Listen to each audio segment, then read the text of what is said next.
Okay, now this automatic transmission, the 8L90, has an offset hydraulic pump driven by a chain through a sprocket that's driven by the hub at the torque converter. Now this is not the pump. All this is an aluminum cover. So I'm going to go ahead and remove these corresponding 10mm fasteners, and there are two threaded holes that I'll gently use a slide hammer and pull this off. Okay, now here what we're doing is we're removing, I'm going to call it a sprocket cover because it's certainly not a pump cover.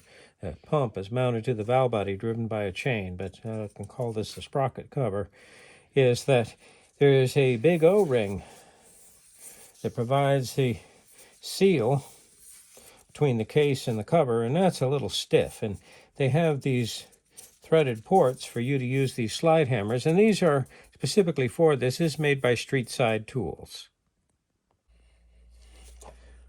Okay, a couple of slaps with a slide hammer and it comes right out.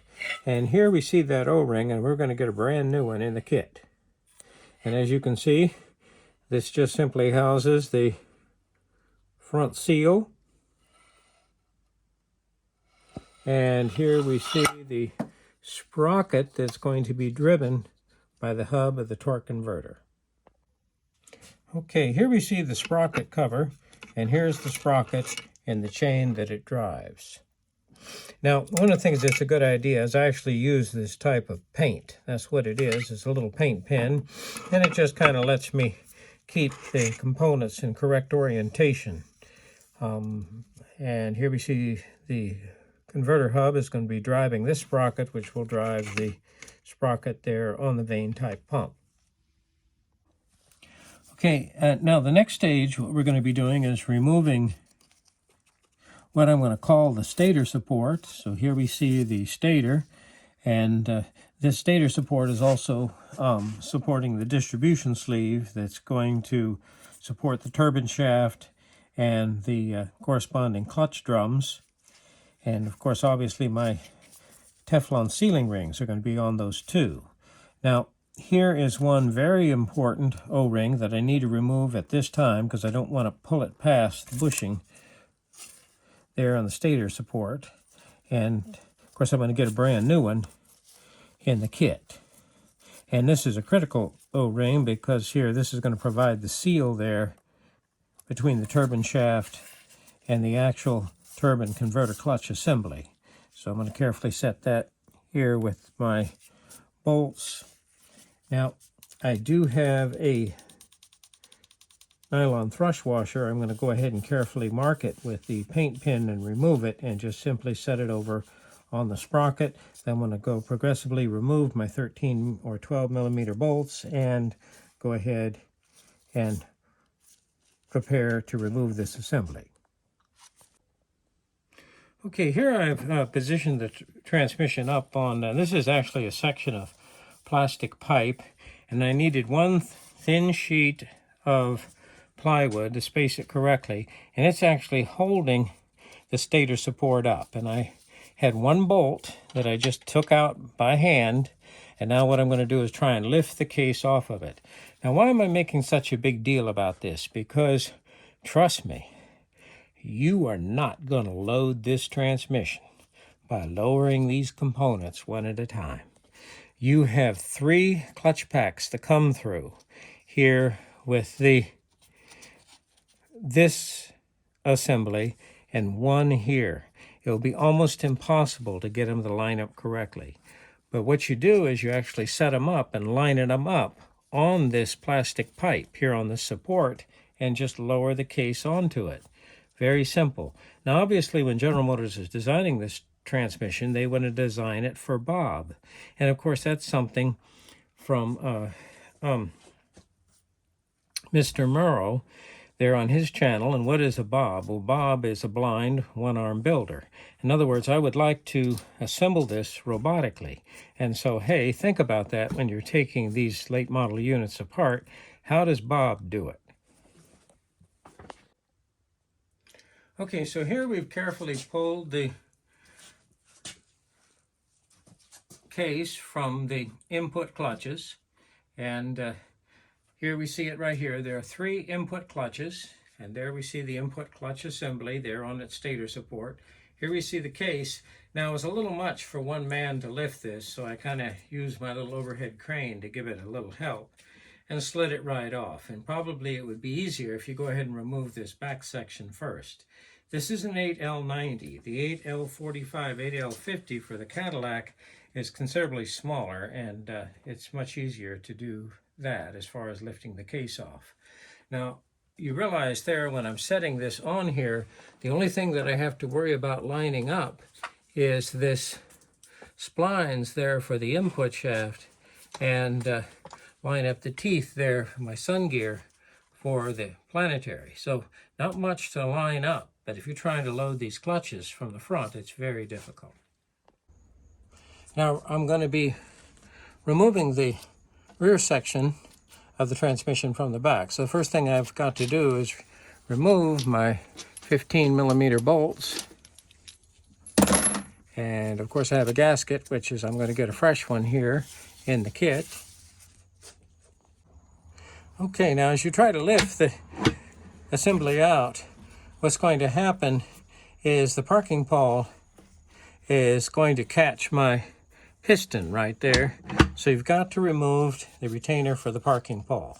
That's just simply a 13mm. Now, of course, I've removed the guide here for the parking pawl and the rod and cam that's going to, of course, apply the parking pawl. Now I should be able to just lift the rear assembly right out. And here it comes. And earlier we were looking at a series of actually vapor coming up, and what happens is I have a bleed hole back here. And so what happens when I apply air pressure to apply this piston and clutch, there I'm going to get a stream of air that's going to finally atomize the transmission fluid, and I get that vapor coming up. All right, here we go. Let's make sure I thrust washer and everything stayed with the output shaft. Here we have our elastomer gasket, which of course we're going to get a brand new one here in the kit in just a moment. Okay, here we see the tail shaft, and here we see the Torrington bearing supporting the output shaft. And here we see the snap ring, and of course we're going to have a diaphragm spring underneath this. It will compress or remove the snap ring to remove the piston and replace the seals. And I'm just kind of setting it up in this piece of plastic pipe. This is perfect because it certainly won't mar or mark the aluminum. Okay, here we see the output shaft. Obviously this is a two-wheel drive model. This is its Torrington bearing. And there it slides right into position. You'll notice that I have a threaded portion right here. I'm going to check to see if my 6L80 tool threads into that. I suspect it does, but the way I'm disassembling the transmission, I don't believe I'm going to need that. Here I see my rear sun gear.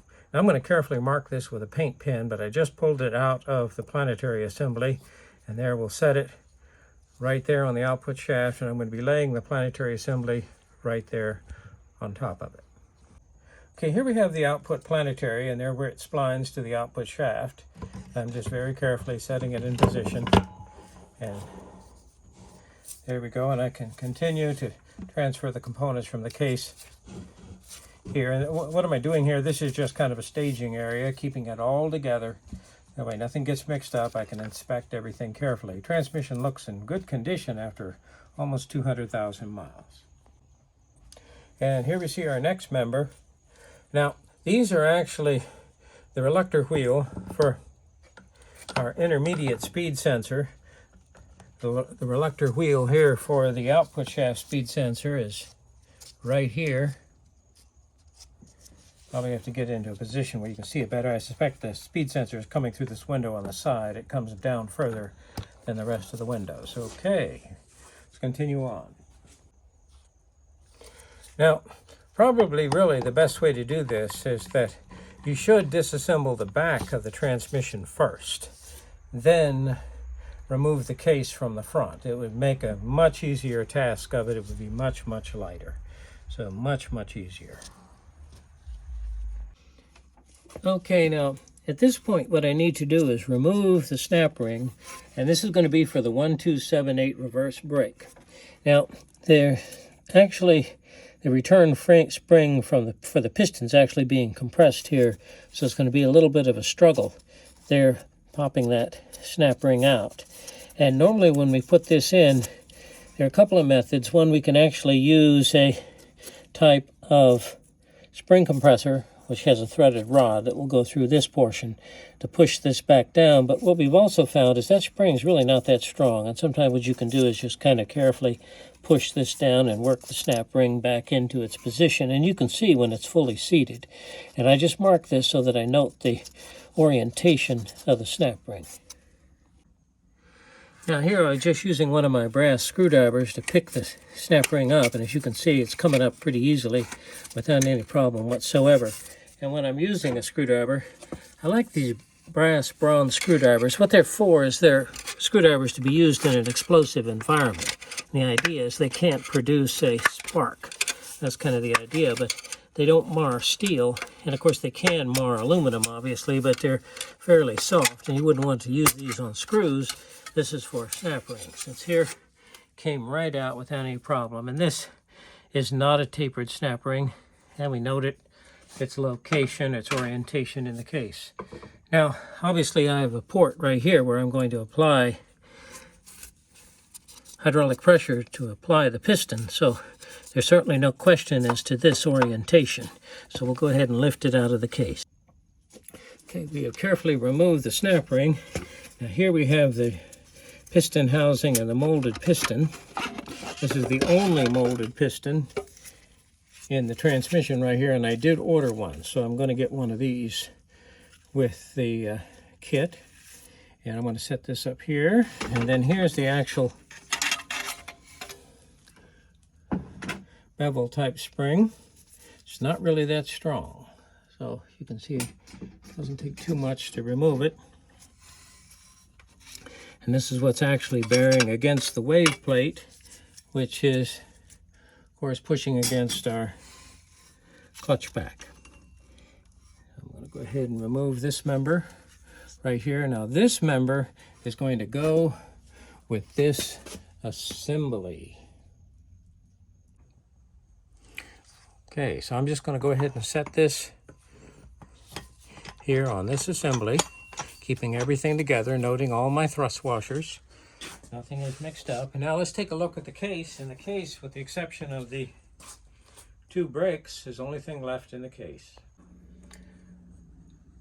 Okay, that first brake assembly is the 1278 reverse brake assembly. And here I'm going to carefully lift it out. And here it comes. And let's just take a look at these clutches. Now, as I look at them, they're in excellent condition. And I can see a little bit of bluing on my backing plate, but they look pretty good after 200,000 miles. You know, a lot of people curse the ADAL-90, but you'll have to admit that a couple of them that we've had apart certainly look good after a long period of time in service. Alrighty. Now, for this assembly, I have another snap ring, so I'm going to need to remove that snap ring. There's no spring or anything involved. I note that the location of its opening. I'll go ahead and mark that. Okay, you always have your favorite tools. Here's the bronze screwdriver. This actually, what this is for a spring on a drum brake assembly. That's what this is for. And that works very nicely for getting behind a snap ring. And they're not that strong. You know, I mean, you could use your hands to take them out, no problem, but sometimes it just helps to have a little hook to grab it. And you want to be very careful if you have multiple snap rings, is to mark them clearly so you don't get them mixed up. And of course, make sure it's no taper to it, and this is a flat snap ring. Okay, here we're ready to lift out the 1, 2, 3, 4, 5 reverse brake assembly. And here we go. We're just going to pick it up. Let's go ahead and inspect it carefully. There we see the apply plate. There we see our clutches. They're certainly not burned. This is, like I said, 293,000 miles. There we go. And there's a specific orientation that this goes in the case, but you're not going to be able to put it in incorrectly. So with its snap ring, I'll go ahead and set it to the side. Okay, at this point we pretty well have the case stripped, with the exception of... Okay, now this is the internal... I'm calling this a park neutral switch, but what it's doing, it's actually indicating all gear ranges. So we'll call it a gear range.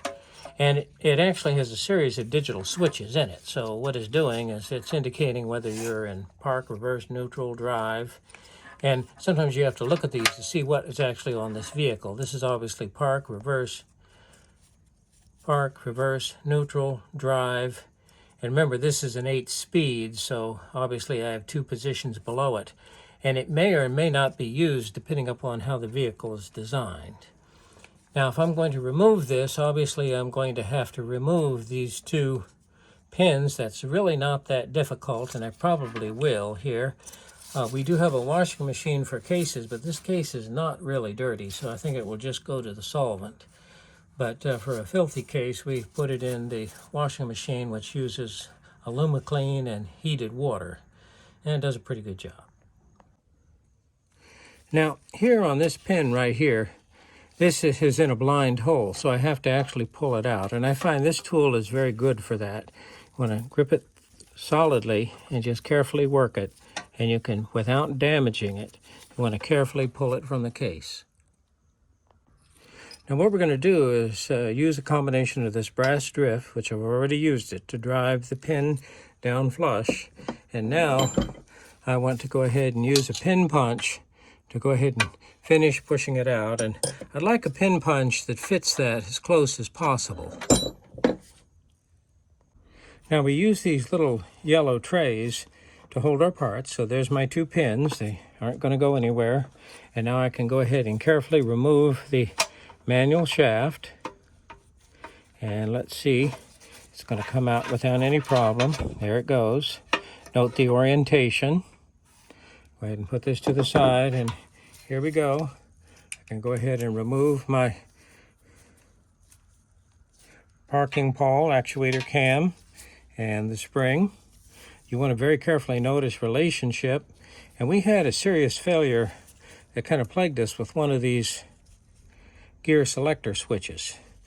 So you want to be very gentle with this. It has a tendency to stick down. It's made out of plastic and it can get beat up. So you want to be careful. And of course, we'll take this opportunity to carefully wipe all of the metal paste off of the magnets. These are a series of magnet tracks and Hall effect switches that are going to indicate park, reverse, neutral, drive, and then corresponding lower ranges. It's always a good idea to use that paint pen if there's any question. And so I have Disassemble, Disassembly. Now you'll notice that when you purchase this, you're going to get this whole assembly. It's all one piece right here. So go ahead and put that to the side. Now my parking pole, I'm going to go ahead and remove that because it's going to kind of fall right out. And here we see the return spring, and I'm just going to grab the parking pole. I actually have it by hand, and it should kind of, whoops, ouch, didn't mean to do that. It's going to come right out. I'm going to pull it out by hand, and of course the spring, as I do so, is going to unwind here. Here we go. And here comes the parking pole and its spring. Let's take a look. All right, and there we see its orientation. I'll go ahead and set it in the tray. Now we have pretty well a stripped case. There's just a couple of things we want to be careful of. One is that I actually get new, these are for the cooling lines, and these pop right out, but the new ones aren't punctured. What happens is the idea is that the cooling line will puncture this diaphragm as you install it. And here we see the manual linkage seal. And we're ready. I don't think I'm sending this to the washing machine. This is just going to go into the solvent and wash all the oil off of it and blow dry it and will look as good as new.